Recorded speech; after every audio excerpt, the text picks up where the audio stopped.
ассалаумағалейкум достар, сіздер біргеміз екен және достармен сіздерге бір маңызды жаңалық айтып тұрмын. Маңызды жаңалық не дейсіздер, YouTube мен Мирас деген досым бар, сіздер барлықтарыңыз білесіздер, YouTube Мирас емен жеткен сосын мен Нұрқазақ деген досым бар, оны да білесіздер. Сол екеуі жаңадан клан ашты, оның аты Каз Хаус, яғни хаус деген сөзі бұл.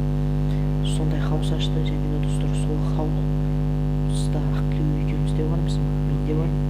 Және достар, сода біз 3 адам жинаймыз, және де біреуі жаңадан адам қосылу, жаңадан кірген